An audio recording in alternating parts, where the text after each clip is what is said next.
بسم اللہ الرحمن موجودہ اردو امیر خسرو کرم اور ہندوستان کے تمام معنات شاعروں کا کرم ہے کہ اردو زبان میری زبان شیریں زبان ایسی زبان ہے نا جہاں ہر کے لیے القاب ہے، آپ جی یہ سب اردو سے ملتا ہے. باقی یو باپ بھی یو، بیٹا بھی یو، بیٹی بھی you, sub you, all you ہے نا، نوکر بھی یو، چاکر بھی یو، سب یو. پارٹ 525 کہ سونے کے تخت پر آسمان و زمین کے درمیان معلق کھڑا ہے. اس آواز اور صورت نے ڈر کو بھگاتا تھا. جب کئی دفعہ ایسا معاملہ ہوا تب ورقہ بن نوفل جو چچیرا بھائی ختیجہ ذی القبرہ کا تھا، وہ انجیل اور توریت کے علم سے خوب واقف تھا. اس سے میں نے یہ بات کہی. اس نے کہا کہ جب وہ آواز سنو تو مت بھاگو اور کان دھر کر سنو کہ کیا کہتا ہے. اور ویسا ہی میں نے کیا. تب جب آواز آئی یا محمد، تب میں نے کہا لبیک. اس نے کہا کہ میں جبریل ہوں اور تم اس امت کے نبی ہو. اور یہ کلمہ کہا اشہد ان لا الہ الا اللہ اشہد ان محمدً عبدہ و رسولہ. پھر پڑھی الحمدللہ تاخر اور سورہ. اور حضرت علی کریم اللہ وجہہ سے روایت ہے کہ حضرت صلی اللہ علیہ وسلم نے فرمایا اول منازل منا، پہلے جو مجھ پر نازل ہوا قرآن میں سے سورہ فاتحہ ہے.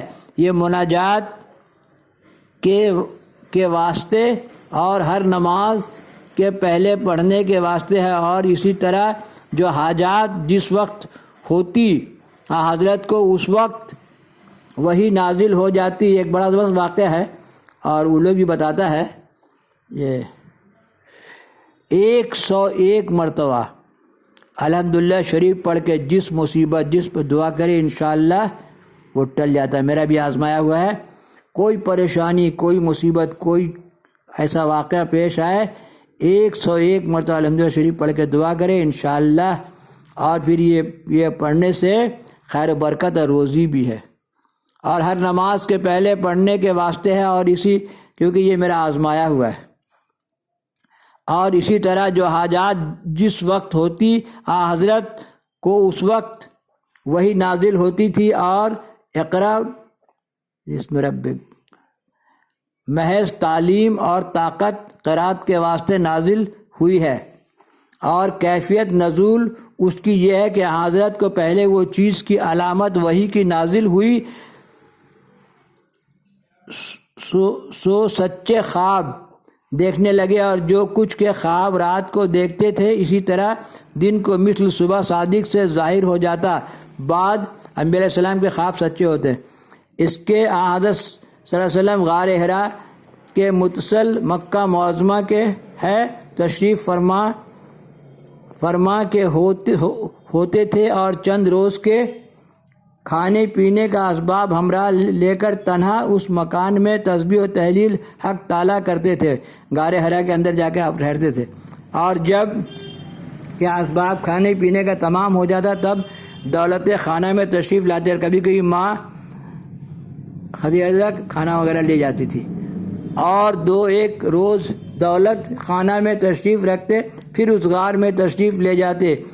اسی طرح 10 15 20 دن تشریف رکھتے. غرض 1 مہینے سے کم رہتے اور کبھی 1 مہینہ بھی رہتے. ایک دن خلوت کے ایام میں اس غار سے باہر تشریف لائے. طہارت کے واسطے پانی کے کنارے کھڑے تھے. ایک جبریل علیہ السلام نے ندا کی یا محمد. حضرت صلی اللہ علیہ وسلم نے اوپر کی طرف نگاہ کی، کسی کو نہ دیکھا. پھر اس طرح سے آواز آئی، 2-3 بار آئی. تب حضرت متحیر ہو کے داہنے بائیں طرف نگاہ کرنے لگے. دیکھتے کیا ہے کہ ایک شخص نورانی چہرہ مانند آفتاب کے روشن تاج نور کا سر پر رکھا ہوا اور لباس سبز پہنے ہوئے، شکل آدمی کی سی نزدیک حضرت صلی اللہ علیہ وسلم کے پہنچا اور کہا پڑھو. اور بعض روایت میں لکھا ہے کہ اس شخص کے ہاتھ میں ایک ٹکڑا حریر سبز کا تھا کہ اس میں کچھ لکھا ہوا تھا. حضرت صلی اللہ علیہ وسلم کو دکھایا اور کہا پڑھ. حضرت نے فرمایا کہ میں حرف کی صورت نہیں پہچانتا ہوں. اللہم صلی علی سیدنا و مولانا محمد النبی الامی وآلہ و صحابہ بارک وسلم صلاۃ و سلام علیک یا رسول اللہ صلی اللہ علیہ وسلم.